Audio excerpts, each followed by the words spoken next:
this. Okay, hold on. Can I start? Okay. My name is Tye Allison, and this is my life as a creative. My creative is architectural design. And I attend Kent State University Architecture CAD program in Kent, Ohio.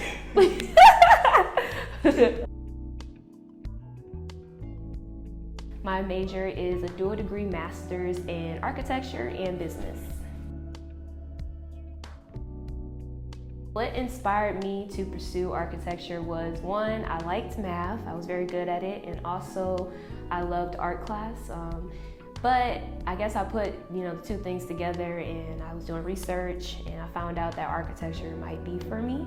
And then as I was doing more research, I found out that there wasn't a lot of female licensed Black architects in the field, and I don't know, I kind of was inspired to be a part of that change to increase that number and that percentage.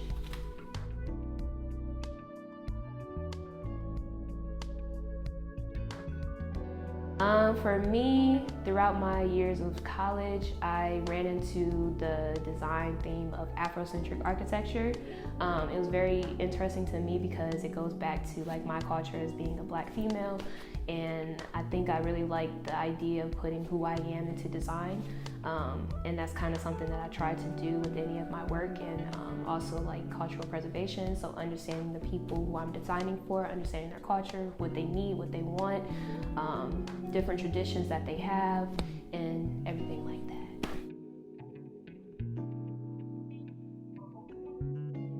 So the typical design process that I have from start to completion is basically I start off doing research. So understanding the site, understanding the surrounding areas, understanding the people that live there, and then also understanding kind of the design of the surrounding buildings. So just understanding the surrounding environment, and then seeing what the community need, what's lacking there, what could be included, what can liven up the place, and then after that I kind of just put the research together and try to get inspired by also looking up different projects that might inspire what I want to see in my project, and kind of go from there and creating my own perspective of what I want to see. So just getting ideas, getting that research, putting it together, and then creating something that's my own.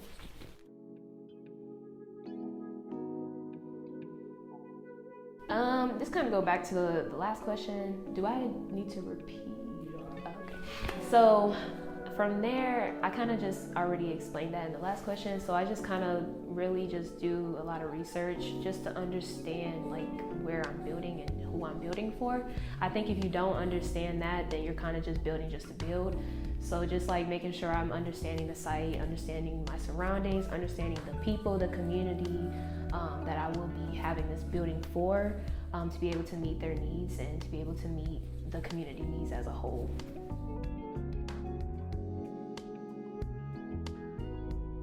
How do I balance functionality and aesthetics?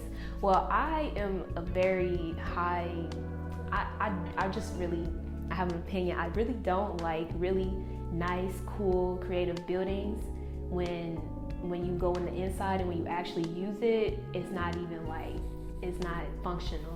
I think that's very you're just trying to do one side when there's two sides of being an architect. It's about, yes, design, creating something nice, but it's also about, making sure you're meeting the needs of the people that will be using that architectural building. So how I kind of do that is, again, just making sure I understand what they what is for, what is the building for, what's the function of the building, and making sure the inside has everything that it needs to be able to meet the functionality of what it was supposed to be built for. And then after that, I kind of design the outside of the building, making sure it's nice, it's vibrant, it's creative, it gives a nice aesthetic on the outside, and also once you go inside, it still has that feeling of, oh, it's really nice inside, it's really great, and it's also giving exactly what I need for when I use this building. So yeah. Do you think the architecture does that? Oh yeah, no, not really. I mean, it's a nice building, it's open, it's very collaborative, but When it comes to classrooms, no, not so really, not much, because one, there's no windows, it's just a box, and we all just like packed inside, and you can't even walk around, the place. Like, you gotta walk through like 10 people just to get out the room if you're on the other side. Like, it's a nice building, but like, if you really walk through this building, it's not as functional as it could be. So that's something that I don't want to do in my project.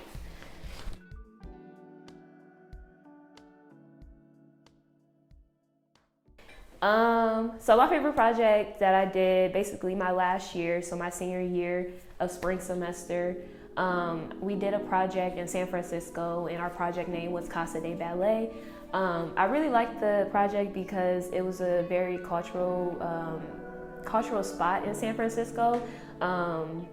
And there was a lot of Hispanic and Latino people in that area, so it kind of went into the realm of like what I really like, which is cultural preservation, understanding the people that live there, their culture, their traditions, what they need, what they want, what they celebrate, how they, do things in their household, stuff like that.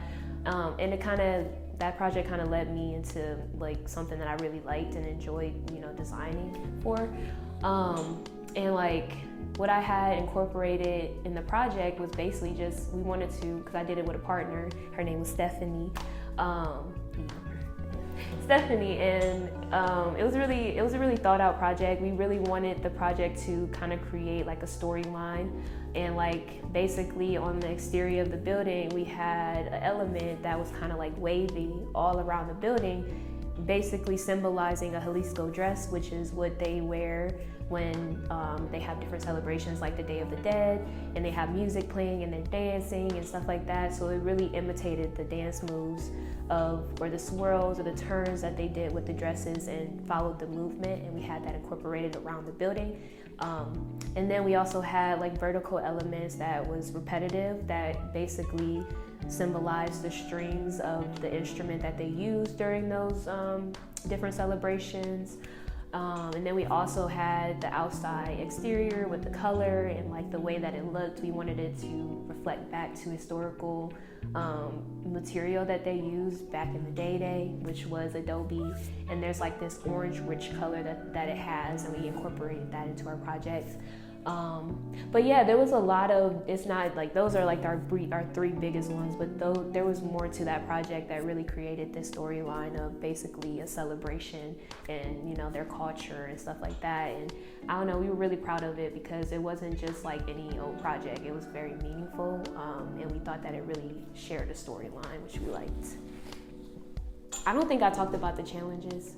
I would say the challenges is because it was a partner project, the challenge was working collaboratively to make sure both of our ideas were being, inputted into the project. And I think that's a very important thing to learn, which I did learn through that process, is learning how to work with others and putting your designs with what they want as well, and combining it together to make a, amazing piece.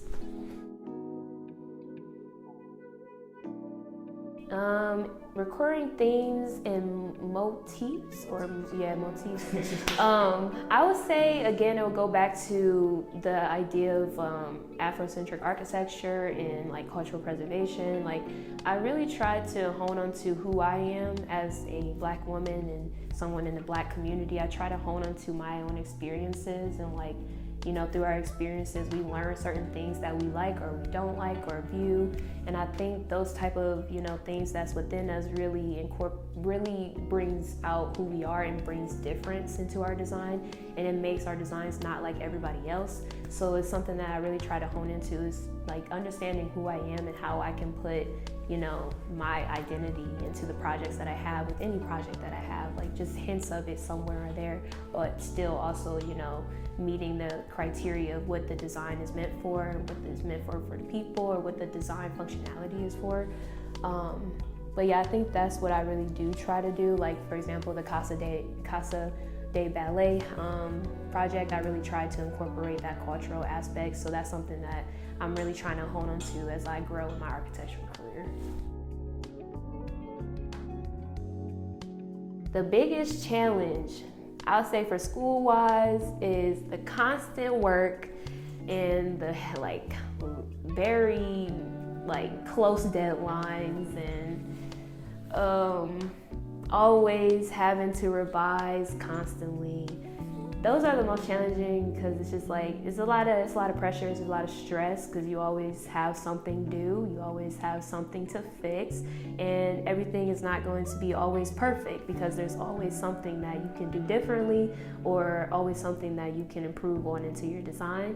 But at the end of the day, through those processes, I think it's nice because you really learn how to time manage and, you know, get through the hard times and persevere. It really grows your perseverance in the career because that's what it would probably be like in the real life, and probably not as much. So if you're going through all this now, when you're going out into the real world, it's not even that, you know, pressure and all that. It's like you can handle anything basically. So I think that's probably the most challenging of architecture. The most rewarding aspect is, one, going back to why I chose architecture was basically to show that, like, as a Black female, we can do it too. Like, being a part of that movement that really, you know, pushes me and inspires me to keep going into the career. Because I think seeing people that look like us doing, you know, different things that not a lot of Black people are doing, it really shows that we can do it too. And I'm, you know, really excited for, like, future-wise to, you know, always try to encourage, support, or give guidance to any professionals or young students that want to go into this career, you know, succeed and, you know, actually know that they can do this too. I think that's the most exciting thing or rewarding thing. And then also, like, going into the design aspect of starting a project from nothing to something is also very rewarding because you see how, like, the process is, you know, the process is very tough, but it's also very rewarding to the fact that you get to see your project just progress throughout time, and it becomes very, like, it just expands and it gets better. I don't know. Hold on, let me rephrase that.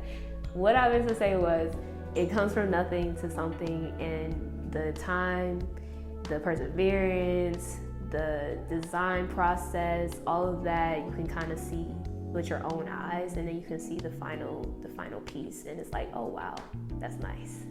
That's nice, you know, I did that. So it's really nice, it's rewarding even though it's tough. But yeah.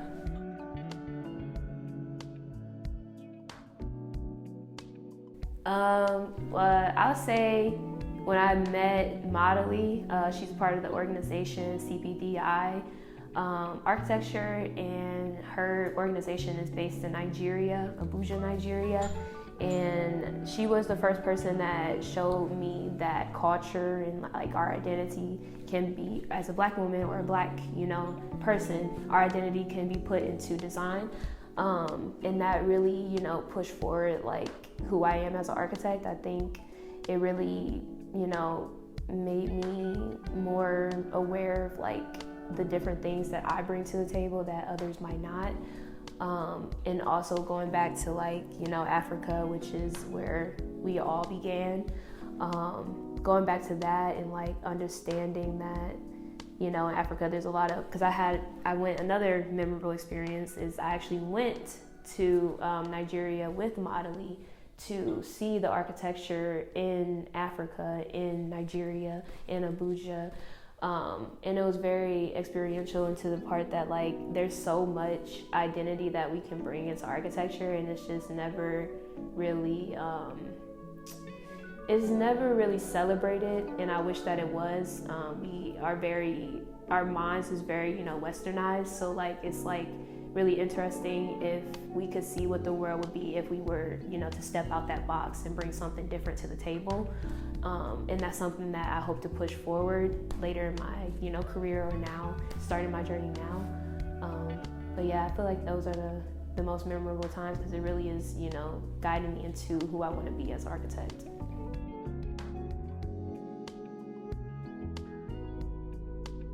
Well, what I hope to see, is a lot more diversity. I hope to see a lot more inclusivity. I hope to see more, you know, different perspectives brought into the field. Like, I want to see that, like, all voices are being heard, all voices are being, celebrated and taken into consideration.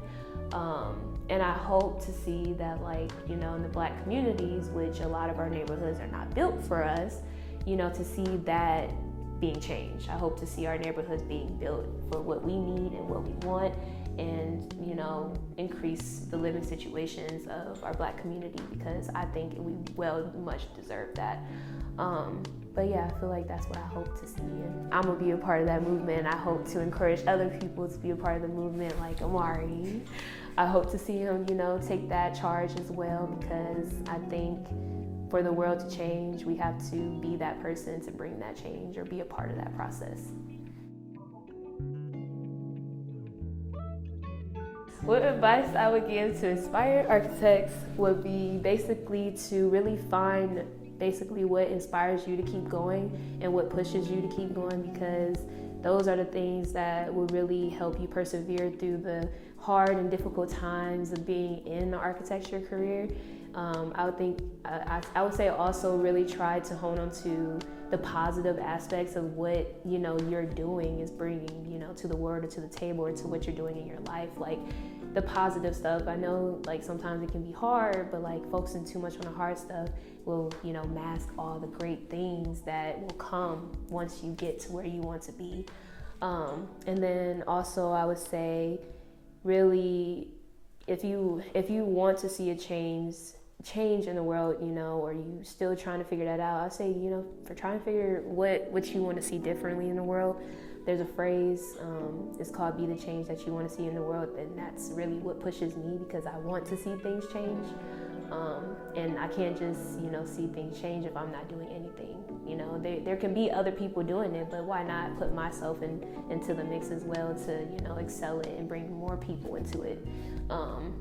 But yeah, I would just say really, really follow what inspires you and do the things that make you happy. Don't do what other people, think that they want you to do or think that will make them happy and you happy. Do what makes you happy.